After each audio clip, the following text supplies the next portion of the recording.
We've all seen RGB memory. I mean, it's nothing new, but when G.Skill released their Trident Royal RGB memory modules, the world pretty much went nuts. Some people loved it, some people hated it with its oh so shiny surface and crystal-like light bars. Well now, G.Skill have taken it one step further and gone elite. Let's do this. Are you a champion in the making? Yeah, I mean, my mum always calls me a little champ, so... Then you need the new Corsair Champion Series K70 10 keyless keyboard to heighten your gameplay and really kick the competition's arse. So I'll be an even better gamer if I get one? Yes, thanks to the 8000Hz hyperpolling, a durable aluminium frame and a tournament mode switch that disables the macros and lighting for those intense gaming sessions. You'll be tearing up the battlefield in no time. Wow, I can't wait to show everyone my sick moves. Yeah! No, stop that now, and click the link in the description below. Seriously, stop dancing. When G.Skill first announced their Trident Royal memory, the internet literally split down the middle, with half of the consensus saying how beautiful and elegant the modules were, while the other half kind of criticised them for being cheap and tacky. Now, I was always a little bit on the fence because in the right build, they can actually look quite nice in the choice of silver or gold heat spreaders. G.Skill even sent out these fancy presentation boxes that look like this, so the media could kind of put the modules in and stare at them endlessly throughout the day. Well, now things are about to get cranked up a notch with the release of the Trident Royal Elite modules. These were announced back in April and branded as high performance modules with speeds up to a whopping 5333 MHz and up to 128 gig in capacity. So the box, well, it's the same style as we saw with the non-Elite, so I'm guessing it's going to open up in exactly the same way. But before we do that, let's take a look at the box. So on the back, the barcode tells us, pretty much everything that we need to know. It's 3600 MHz in speed, 32 gig capacity, and 4 8 gig modules. The ones that we have here are TESC, and there's also TEGC. So again, like the original Royal kits, they come in gold or silver. Now I'm going to be honest, I had a look around and compared the Royal and the Royal Elite kits, and spec-wise, they're the same. They do different capacities and speeds, and depending on how much you want to spend, you can get kits with tighter or looser timings, including CAS latency 14 all the way through to CL22 for those monstrous 5333 MHz kits. So I guess, as I kind of expected, it's all about the aesthetics. So opening the box up, we can see 4 8 gig modules in all their glory. Each module does have a kind of protective film on it as well, so if the original Royal kits are anything to go by, these are going to be an absolute fingerprint magnet, and that's why again they actually give you a cloth included. So fingerprints aside, I've got to admit, these are, well, they're simply stunning. I wasn't a huge fan of the kind of gold Royale sticks, but in silver I always had, a little bit of a soft spot for them, and the Elites are no different. Now the first thing you're going to notice is that they do look extremely similar to the Royal modules with kind of the same heat spreader design, which is then similar to the Trident Neo. So they've kept the shape at least consistent, even on these.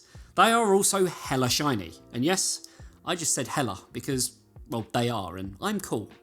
Now just like it's, I guess, little brother, it's like one big mirror on each side of the module. Where things do differ though are the kind of lumps and bumps that make a kind of 3D pattern. Now I'm guessing G.Skill had to be quite careful here, as they could have had them maybe protrude a little bit too much, and well, that would actually cause issues with spacing between the modules. Now while they still do kind of mirror, they kind of make you look like a weird bug-eyed monster being reflected back, and that's not a nice look for anyone. Luckily when it is inside your case you won't really see them, but any lighting that's inside your case is going to bounce off them and make them look absolutely amazing. So according to G.Skill, each solid piece of aluminium, or aluminum for those in the US, and for everyone else who's thinking, what is this tea drinking English guy saying? Let's call it tin. But according to G.Skill, each heat spreader is painstakingly chiseled with 76 total facets to bestow the ultimate luxury aesthetic to any PC build.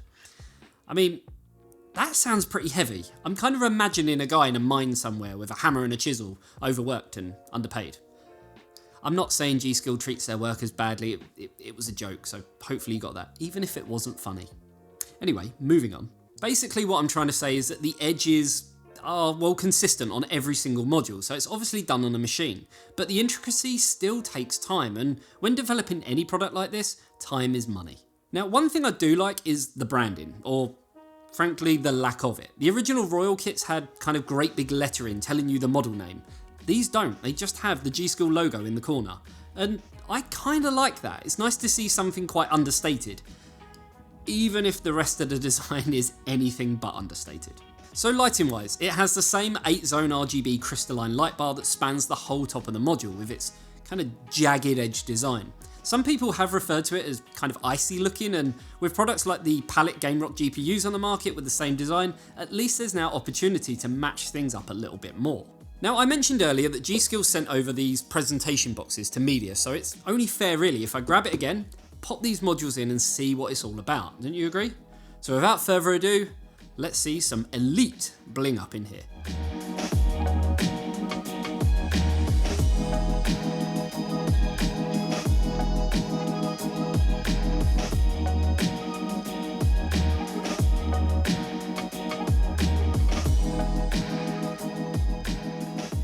Let's take a look.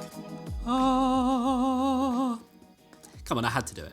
So with anything RGB, these can be customized to your liking through the G.Skill Trident Z software, which gives you kind of tons of effects and lighting profiles to choose from, as well as giving you the ability to synchronize them together or individually to really make your system look kind of unique and stand out. And of course, they can all be controlled through Asus, Gigabyte MSI or ASRock software. Now, at the heart of it, these are still memory modules and they're still made by G.Skill, so you wouldn't really expect anything other than the best due to their hand-screened ICs and the custom 10-layer PCB, meaning you're going to get the very best performance and overclocking headroom. But obviously your results will differ depending on your config. So there we have it. G.Skill took pretty much the poshest looking memory and dialed it up to 11 and came out with the Elite version. The question is your system elite enough to have them inside? If you think it is, I suggest you head on over to our roast channel on our Discord server, link is in the description below, and let me see what I think of it. These modules really do need to be put into the right system to really kind of show them off in all their glory and, well, to show them off properly. And maybe that's what I'll do in a future video. If you want to see that, let me know in the comment section. Either way, if you like this one, you know exactly what to do, and I'll see you in the next one. See you later, guys. Bye-bye.